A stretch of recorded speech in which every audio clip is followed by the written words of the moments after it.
자, 어떤 분야든지 먼저 시작하고 먼저 길을 개척한 그런 선구자 같은 브랜드들이 있습니다. SUV계에 있어서는 럭셔리한 SUV 혹은 강력한 오프로드 성능을 가진 SUV, 이렇게 두 가지 브랜드로 크게 구분을 할 수가 있죠. 오늘 준비한 차는 이 두 가지 분야를 모두 섭렵한 브랜드라고 할 수 있습니다.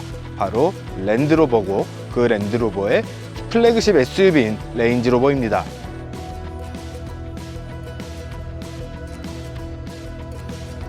여러분 안녕하세요. 카메거진 최정필 기자입니다. 제가 오늘 준비한 차는 랜드로버의 최상위 모델이라고 할 수 있는 레인지로버 5.0 슈퍼차저 오토바이오그래피 롱바디 모델입니다. 물론 맨 위에는 고성능 자동차를 전문적으로 만드는 SVO팀 슈퍼비클 오퍼레이션즈가 만드는 이 5.0 SV 모델이 있기는 하지만 이 차 역시 어디에 내놓아도 끝판왕이라는 이야기를 들을 수 있는 그런 모델입니다. 자, 우선 앞에 부분을 보면은 굉장히 듬직해요. 딱 보자마자 드는 느낌이 저거는 진짜 덩치 굉장히 큰 사람 아니면은 굉장히 사회적인 지위가 높은 사람이 타는 차다, 이런 느낌을 딱 받는 그런 모습을 가지고 있습니다. 헤드램프는 레인지로버의 상징이라고 할 수 있는 그런 형태가 적용이 되어 있습니다.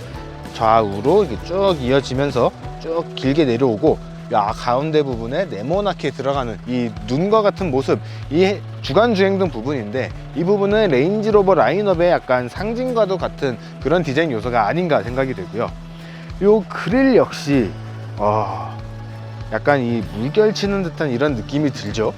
이런 부분도 굉장히 레인지로버답다라고 할 수 있는 그런 디자인 요소가 아닐까 생각이 됩니다. 차 자체가 굉장히 높아요. 그 높이를 탄탄하게 만들어주기 위해서 앞쪽도 상당히 넓은 디자인이 적용이 됐습니다. 차가 워낙 높다 보니까 이제 센서 같은 것들도 다 아래쪽으로 내려갔고요. 쭉 이어지는 요 크롬, 그리고 플라스틱과 오프로드까지 갈 수 있도록 디자인이 된 이런 부분들은 이 차가 딱 얼핏 보기에는 굉장히 럭셔리하고 무게감 있고 웅장하지만 세세하게 뜯어보면은 굉장히 성능이 다재다능하다, 이런 것들을 알 수 있는 그런 부분인 거죠. 그리고 측면의 이 부분은 레인지로버의 특징이라고 할 수 있는 그런 부분입니다. 딱히 뭐 효과가 있는 그런 부분은 아니지만 디자인 시그니처로 자리 잡은 부분이기 때문에 이 부분 역시 이 부분만 보더라도 저 차는 레인지로버다, 이렇게 알 수 있는 그런 요소가 아닌가 생각이 됩니다. 그리고 이 차는 롱바디 모델이기 때문에 이 아래쪽에 L, 롱바디를 상징하는 L 레터링이 적용이 된 것도 특징이죠. 엄청난 크기를 자랑을 합니다. 이 롱바디 모델 같은 경우에는 전체 길이가 5.2m고 높이는 1.84, 그리고 폭이 1.9가 약간 넘는 2m가 약간 안 되는 그런 크기를 가지고 있거든요. 정말 크기만 보더라도, 이 숫자만 보더라도 엄청나게 큰 이런 크기를 자랑을 한다는 것을 알 수가 있습니다. 자, 헤드램프에서부터 시작된 이 캐릭터 라인은 쭉 길게 이어져서 차 전체를 가로지르고 더 길어 보이는 그런 효과를 만들어냈습니다. 아무래도 이 차는 굉장히 럭셔리하게, 그리고 쇼퍼 드리븐 같은 수준으로 탈 수 있는 그런 차이기 때문에 이렇게 웅장함, 이런 것들을 통해서 이 차가 가지고 있는 품격, 가치, 이런 것들을 정말 최대한으로 강조를 한 그런 모델인 거죠. 얼핏 보기에도 느껴지는데 앞쪽은 평범하지만 뒤쪽이 정말 깁니다. 자, 보통 세단에서 5.2m의 길이를 가지고 있다 그러면은 최상위 플래그십 세단이어서 2열에 집중해서 탈 수 있는 그런 형태의 차가 굉장히 많거든요. 그런데 SUV라고 하면은 이 정도 길이를 갖고 있다 했을 때는 보통 3열까지 자리를 해서 가족들이 다 같이 편하게 탈 수 있는 그런 형태를 갖고 있는 것이 일반적입니다. 그런 일반적인 모델과 달리 말 그대로 럭셔리함을 강조를 하기 위해서 3열은 두지 않았고요. 2열을 굉장히 넓게 마련을 한 것이 특징입니다. 그렇다고 해서 트렁크 공간도 결코 작지는 않습니다. 그냥 트렁크 공간이 한 650리터 정도, 2열을 폴딩했을 경우에는 약 1900리터 정도, 굉장히 광활한 트렁크 공간을 보여주고 있죠. 자, 뒷모습은 크고 넓고 웅장하고 뭐 이런 뭔가 크다라는 느낌의 수식어를 다 갖다 붙일 수 있는 그런 모습을 가지고 있습니다. 제가 개인적으로는 이런 느낌을 받았던 모델이 딱 두 가지가 있는데, 그중 하나가 캐딜락의 에스컬레이드고 또 하나가 이 레인지로버 모델이거든요. 에스컬레이드와 레인지로버는 분명 결이 다릅니다. 그렇기 때문에 오늘은 두 모델을 비교를 하지는 않을 건데, 이 레인지로버 역시 그냥 얼핏 봐도 우와, 럭셔리하다, 크다 이런 느낌을 지울 수가 없습니다. 자, 이 뒷면 디자인은 테일램프부터 보게 되는데 이 테일램프 굉장히 레인지로버스럽다라는 감상을 지울 수가 없어요. 네모나지만 어떻게 보면 그냥 네모난 테일램프 디자인이 두 개가 들어가고 요 글라스 같은 형태로 멋을 더한 건데, 이게 이 자체만 가지고도 레인지로버의 시그니처가 됐기 때문에 이 디자인 역시 굉장히 익숙하고 아, 저거는 레인지로버다 이렇게 표현을 할 수 있을 만큼 상징으로 자리 잡은 그런 디자인의 테일램프가 적용이 되어 있습니다. 옆에서부터 이어져 온 이 크롬 라인이 테일램프 아래쪽까지 쭉 이어지면서 이 캐릭터 라인과 마찬가지로 굉장히 긴 그런 이미지를 더 극대화를 시켰고요. 테일램프 끝에서 시작되는 이 크롬 라인도 차가 굉장히 넓어 보이는 그런 이미지를 만들면서 그냥 숫자만 봐도 큰데 뭘 해도 크다, 가만히 있어도 크다 이런 이미지를 만들어 내려고 많이 노력을 한 것이 눈에 보입니다. 트렁크 면적은 굉장히 넓은데 왜 이거밖에 안 열리지? 라고 생각을 하실 수도 있습니다. 이 차는 위, 아래 따로 열리는 구조로 되어 있기 때문에 이렇게 열리는 거예요. 아랫부분은 이 부분을 누르면은 열 수가 있는데 무슨 영국의 뭐 귀족 공장님이 맛있는 거 먹으려고 입을 이렇게 벌리는 느낌이 든다, 이렇게도 설명을 할 수 있을 것 같습니다. 차가 굉장히 높기 때문에 짐을 들어서 트렁크로 넣는 것이 상당히 힘들 수도 있어요. 그런 분들을 위해서 이 차는 차 고를 낮출 수 있는 버튼을 마련을 해 두었습니다. 지금 제 허리까지 올라옵니다. 그러니까 한 10cm 가까이 이 차 고를 높일 수 있는 거예요. 트렁크에 짐을 싣기 위해서 이렇게 올리는 경우는 많지는 않겠지만 그래도 이렇게 차고 조절이 가능하기 때문에 얼마든지 내가 원하는 높이, 내가 편한 높이로 조절을 할 수 있다는 점 알아두시면 좋을 것 같습니다. 이 조수석 뒤쪽에는 이 차 고를 조절할 수 있는 버튼과 이 뒤에 2열 좌석을 홀딩을 할 수 있는 그 버튼들이 자리를 하고 있는데, 누르고 있으면 완전히 전동으로 움직이게 됩니다. 그래서 버튼을 누르고 사용자가 직접 이렇게 밀어내는 그런 형태가 아니고 버튼을 그냥 한 번만 눌러주면은 자동으로 접히고 다시 자동으로 펼쳐지는 그런 기능을 가지고 있습니다. 럭셔리한 차기 때문에 이런 편의 장비에 있어서는 하나도 아끼지 않았다는 점을 알 수 있는 그런 부분인 거죠.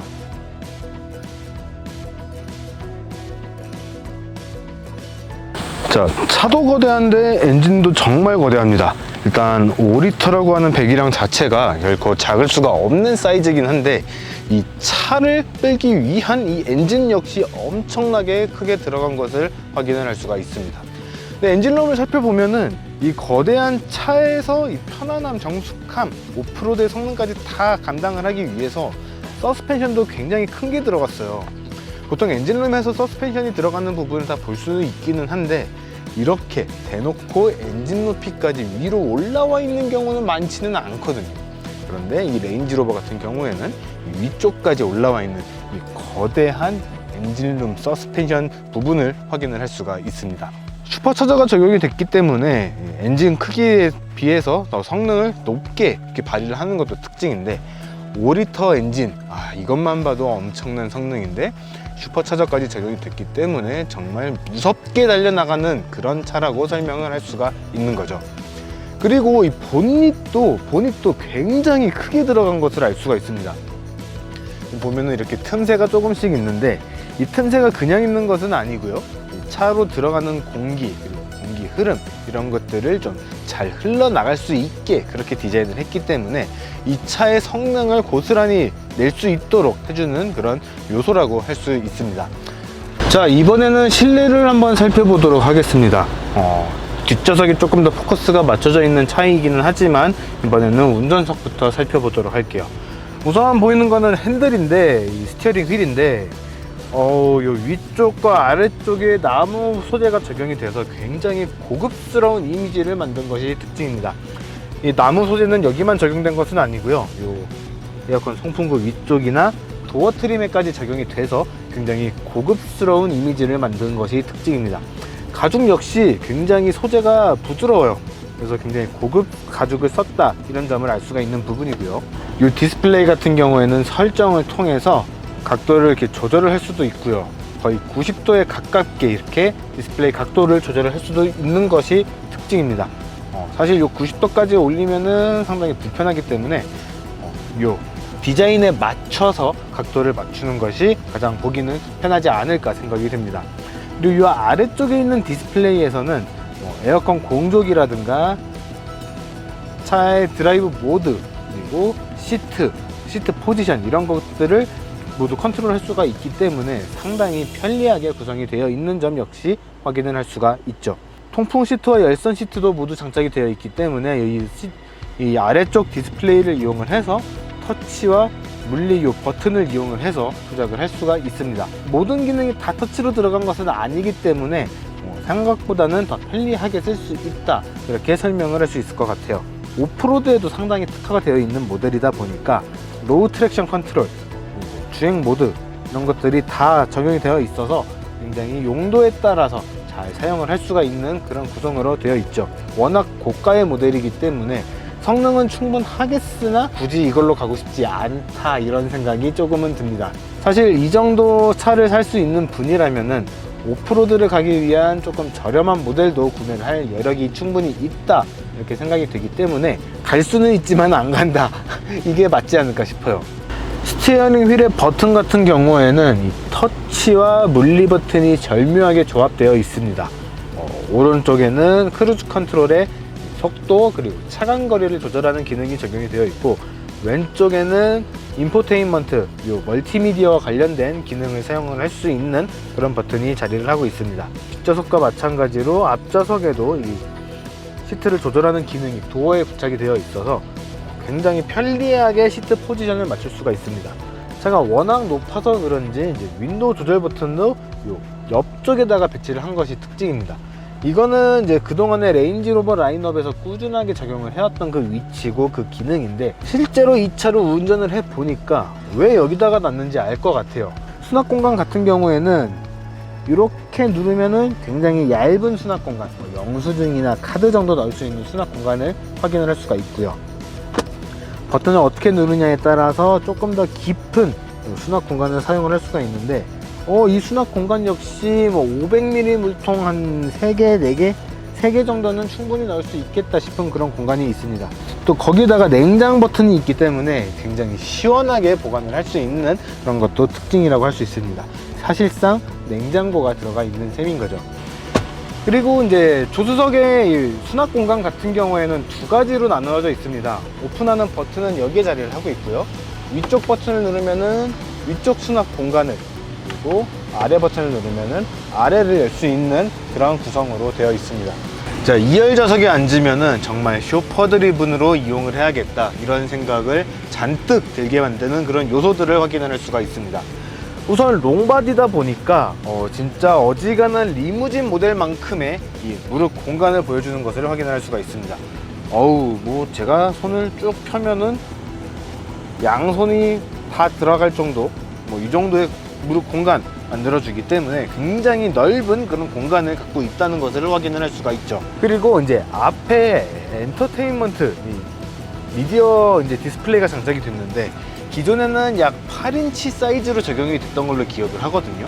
그런데 이번 모델에는 10.2인치, 약 10인치의 크기의 모니터가 들어가서 모든 것을 컨트롤 할 수가 있는 그런 모습도 특징입니다. 당연히 터치로 적용이 되고요. 내비게이션, 그리고 음악, 전화 설정까지 모두 이 한 자리에서 디스플레이를 통해서 조작을 할 수 있다는 것도 특징이고요. 목적지 설정 역시 여기서 바로 할 수 있는 것 역시 특징입니다. 이 모든 뒷좌석의 모든 것을 이 조수석 뒷자리, 그러니까 사장님 자리라고 알려져 있는 이 자리에서 조절이 가능하다는 겁니다. 창문 바로 아래쪽에 있는 이 부분을 이용을 하면은 위에 있는 썬루프도 조절이 가능하고요. 노트북, 그리고 책, 이 용도에 따라서 두 가지 램프를 사용을 할 수 있는, 조절을 할 수 있는 버튼 역시 자리를 하고 있습니다. 이중접합 차음 유리를 사용을 해서 굉장히 정숙한 실내 공간을 만들 수 있는 것 역시 특징이라고 할 수가 있죠. 거기다가 이 버튼을 눌러주면은 왼쪽, 오른쪽, 그리고 좌우 동시에 컨트롤 할 수 있는 그런 기능도 적용이 되어 있는데, 한 번 더 올리면은 이렇게 선쉐이드, 태양막을 가려주는 이 차단막까지 올라오기 때문에 상당히 럭셔리하게 만들었다, 이런 부분을 알 수가 있습니다. 그리고 이제 뒷좌석의 리클라이닝, 앞좌석을 접어서 여기를 정말 침대처럼 쓸 수 있는 그런 공간 역시 이 자리에서 모두 다 버튼을 가지고서 조작을 할 수가 있기 때문에 굉장히 편리하게 쓸 수가 있다는 점을 알 수가 있죠. 그런데 아까 제가 해보니까 누우면은 굉장히 편해요. 편한데 이렇게 했을 때 앞자리에 발이 안 닿습니다. 발을 쭉 뻗어도 안 닿고요. 요 아래 발판이 있는데 발판에도 발이 안 올라가는 아, 제가 쇼다리 같아. 제가 발을 쭉 뻗어도 닿지도 않고 발판에도 발을 올리기가 힘들 만큼 정말 긴 이 공간을 만들어 주는 것을 확인을 할 수가 있습니다. 그런데 이 운전석 뒤쪽 말고 조수석 뒤쪽 자리에서만 누릴 수 있는 기능 중에 하나가 바로 조수석 시트를 뒷자리에서 컨트롤할 수 있다는 점입니다. 요 F라고 적혀 있는 버튼을 누르면은 이 부분에 주황색 불이 들어오면서 앞좌석을 조절할 수가 있게 되는 건데요. 뒤로 당길 수도 있고요. 앞좌석의 등받이 각도도 조절할 수가 있습니다. 등받이 각도를 어느 정도 이상으로 뒤로 보내면은 이 발판은 자동으로 접히기 때문에 발판 때문에 뒷좌석에 앉은 사람의 발이 걸리는 일은 피할 수 있고요. 디스플레이 역시 각도가 자동으로 조절이 되기 때문에 탑승자가 별도로 더 조작할 필요 없이 시트의 포지션만 조절을 하면 되는 그런 모습을 확인을 할 수가 있습니다. 당연히 2열에도 풀오토 에어컨이 장착이 되어 있고요. 두 개의 12V 파워 아울렛, 그리고 USB, 5V의 USB 포트가 두 개가 적용이 되어 있어서 핸드폰 충전, 그리고 기종에 따라서는 노트북도 충전을 하면서 업무를 볼 수 있다는 점 역시 특징이라고 할 수 있습니다. 이 부분의 수납 공간은 굉장히 깊어요. 이 부분에도 이제 12V 파워 아울렛이 하나가 또 자리를 하고 있는데 2리터 생수통까지는 모르겠지만 적어도 500ml 이 작은 생수통은 잘 넣으면 4개까지도 넣을 수 있겠다 싶은 그런 공간이 자리를 하고 있습니다. 다리를 들어주는 요 서포터도 요 시트 아래쪽에 자리를 하고 있기 때문에 사실상 뒷자리는 굉장히 편안한 그런 공간을 만들 수가 있고요. 컵홀더가 없다고 생각을 할 수도 있는데요. 컵홀더는 사실 요 가운데 있습니다. 이 버튼을 눌러주면은 자동으로 내려오게 되는데 가운데 좌석을 내리면은 이렇게 팔걸이로도 사용을 할 수가 있고요. 어떻게 여는가에 따라서 굉장히 얕은 수납 공간과 꽤 깊은 수납 공간을 사용을 할 수가 있습니다. 이 안쪽에도 두 개의 USB 그리고 각각의 모니터를 연결할 수 있는 HDMI 포트가 자리를 하고 있기 때문에 이 엔터테인먼트 디스플레이 적극적으로 활용을 할 수가 있다는 점 역시 특징이고요. 컵홀더는 이쪽에 있는 화살표 버튼을 눌러서 쭉 열어주면 되는데 이건 역시 전동이에요. 전동으로 열어주고 여기 있는 커버를 한 번 더 밀어주면은 두 개의 컵홀더를 확인을 할 수가 있습니다. 모든 것이 전동이기 때문에 버튼 몇 개만 눌러주면은 컵홀더 사용을 할 수가 있다는 점도 확인을 할 수가 있습니다. 여기서 버튼을 한 번 더 눌러주면은 이게 다시 원상태로 돌아가게 되는데 컵홀더를 쓰고 있었다고 하면은 이 커버가 자동으로 닫히면서 올라오는 그런 모습도 확인을 할 수가 있죠. 그리고 이 차는 공식적으로는 5인승 모델입니다. 5인승 모델이기 때문에 가운데 좌석에도 앉을 경우가 생기는데 만약에 헤드레스트의 높이가 맞지 않다 그러면은 옆에 있는 버튼을 이용을 해서 전동으로 헤드레스트의 높이를 조절을 할 수가 있고요. 사륜구동 모델이기는 한데 차가 워낙 높고 크고 하다 보니까 사실 가운데 좌석에서의 다리 공간 위로 툭 튀어나온 게 별로 없어요. 오히려 요것 때문에 다리 공간이 조금 좁다고 생각을 할 수도 있는데 차가 워낙 넓으니까 이런 상태에서도 주먹 하나가 들어갈 수 있는 그런 공간을 보여줍니다. 양옆에 있는 사람 때문에 요 사람이 셋이 부대끼는 그런 느낌은 받을 수 있겠지만 적어도 다리 공간이 부족해서 가운데 못 앉는다 이런 생각은 지을 수 있을 것 같습니다. 만약에 정 불편하다 싶으면은 같이 가는 사람들과 약간씩의 양보를 통해서 발을 이렇게 옆으로 빼주면 다리 공간도 전혀 문제가 없게 되는 거죠.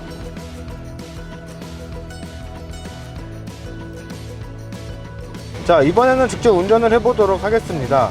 아까 말씀드린 것처럼 이 차에는 5리터 V8 슈퍼차저 엔진과 8단 자동 변속기 그리고 사륜구동 시스템이 적용이 돼서 최고 출력 525마력, 최대 토크는 63.7kg/m를 발휘를 합니다.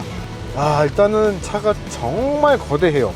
많이 거대해서 이 큰 차를 운전해 본 경험이 없는 분들에게는 약간 좀 부담스러울 수도 있겠다, 이렇게 생각이 됩니다. 정말 운전을 함에 있어서 스티어링을 잡고 그냥 앉아만 있어도 정말 차 거대하고 웅장한 맛에 운전한다는 것이 이런 기분이구나, 이것을 느낄 수 있는 그런 모델입니다. 실제로 이 차를 구매하시는 분들은 대체로 어느 정도는 사회적 지위가 있는 그런 분들일 거란 말이에요. 그래서 이 차는 기본적으로 굉장히 편안합니다. SUV라고 하면은 어느 정도는 불편할 것이다, 불편함을 감수하고 타야 한다, 이런 편견이 있다면은 그런 편견을 모두 지워도 될 법한 그런 정숙함과 편안함을 보여주고 있습니다. 노면에서 올라오는 진동과 소음, 밖에서 들어오는 진동과 소음, 이런 것들이 거의 없다고 해도 믿을 정도예요. 정말 시끄러워서 못하겠다, 이 말은 이 차에서는 해당이 되지 않을 것 같습니다. 차를 끌고 나가는 성능은 정말 풍족합니다. 넉넉한 수준이 아니고 정말 풍족하기 때문에 차에서 가속력이 부족하다고 느끼려면은 초고속으로 달리기 위한 슈퍼스포츠카 오너라면은 모를까, 일반적으로는 이 차의 성능이 부족하다, 잘 못 나간다, 이렇게 느끼기는 어려울 것 같습니다. 물론 차가 좀 많이 높기 때문에 코너링에 있어서는 약간의 불안감은 있어요. 하지만 그게 레인지로버라는 것을 감안을 하고 봤을 때 불안한 거지, 다른 여타 다른 어떤 모델과 비교를 해도 이 차는 굉장히 안정적입니다.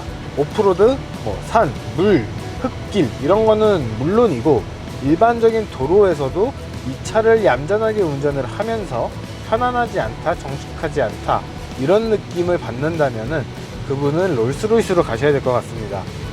이 차의 가격이 2억 4천만 원이 넘기 때문에 이만한 돈을 주고서 사는 가치, 저는 충분히 있다고 생각을 해요. 차가 너무 크기 때문에 운전이 익숙하지 않은 분들은 부담스러울 수 있지만, 차가 익숙해진다면은 상당히 자유자재로 다루면서 능숙하게, 그리고 재밌게 편안하게 탈 수 있는 그런 모델이 이 모델 아닌가 싶습니다. 기본적으로 사륜구동이 적용이 되어 있기 때문에 주행 모드를 바꿀 때도 요 가운데 있는 오토로 되어 있는 버튼을 한번 눌러주면은 위로 올라오면서 주행 모드를 바꿀 수가 있는데, 풀, 자갈, 눈길, 어떤 모드를 해도 이 차는 높은 만족도를 보여줄 겁니다. 이렇게 고배기량 고성능의 엔진을 그냥 편안하게 타기 위해서만 사용을 하면은 그거는 또 너무 성능이 아깝지 않을까 생각이 들거든요. 강하게 주행해보기가 조금 무서운 게요, 출력이 너무 셉니다. 본격적으로 달리기 위한 슈퍼스포츠카라면은 이 정도 성능이 그렇게 과하다라고 생각이 되지 않을 수도 있지만, 이 차는 럭셔리한 플래그십 SUV거든요. 충분히 달려줄 수 있기는 한데 이렇게 밟으면은 굉장히 폭발적으로 튀어나가요. 완전 정지 상태에서 출발을 해도 시속 100km까지는 정말 순식간에 도달을 하고, 그 이상으로도 충분히 달려나갈 수 있는 여유가 차에서 느껴집니다. 운전자가 가속을 할 때 요 정도 성능? 요 정도 속도? 더 내봐, 이런 느낌을 전달을 받습니다. 이 구비구비한 도로를 달려보면은 그런 느낌이 더 강하게 들어요. 서스펜션은 다소 물렁물렁합니다. 물론 차 자체가 굉장히 럭셔리하고 편안하게 타는 것에 조금 더 포커스가 맞춰져 있기 때문에 서스펜션의 반응은 굉장히 물렁물렁한 편입니다. 다이나믹으로 바꿔주면은 엔진의 반응, 엑셀의 반응도 조금 더 빨라지고 날카로워지고 서스펜션도 조금 더 딱딱해져요. 그래서 조금 더 주행하기 편하게 바뀌기는 하는데, 그래도 기본적으로는 굉장히 럭셔리하고 편안하게 타기 위한 그런 구성으로 되어 있기 때문에 저는 그냥 에코나 컴포트 모드로 두고 편안하게 운전을 하는 것이 이 차의 맛을 느끼는 방법이 아닐까 생각이 됩니다.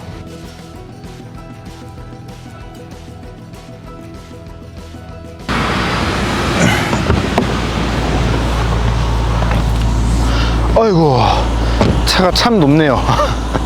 자, 이렇게 해서 랜드로버의 레인지로버 5.0 슈퍼차저 오토바이오그래피 롱바디를 시승해 봤습니다. 차 이름이 긴 만큼 정말 하고 싶은 말도 많았는데, 하다 보면은 진짜 최종 편집된 영상이 40분 가까이 나올 것 같아서 말을 좀 아껴 봤습니다.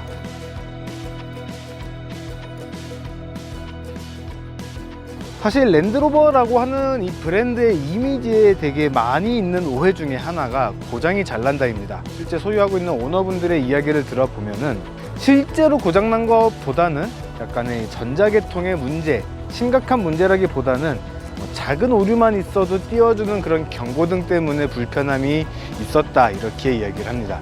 다시 말하면 굉장히 작은 문제도 빨리 고쳐서 이 차의 성능을 완벽하게 즐기세요, 이렇게 표현을 하는 것이기 때문에 너무 예민하게 받아들이지는 않았으면 좋겠다, 이렇게 말씀을 드리고 싶습니다.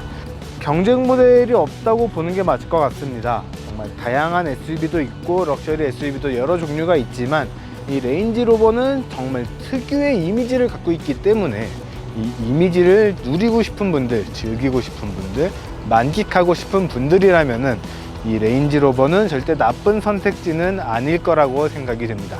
여러분들도 꼭 한번 시승을 해 보시고 레인지로버가 제공하는 럭셔리함 한번 경험해 보시기를 바라겠습니다.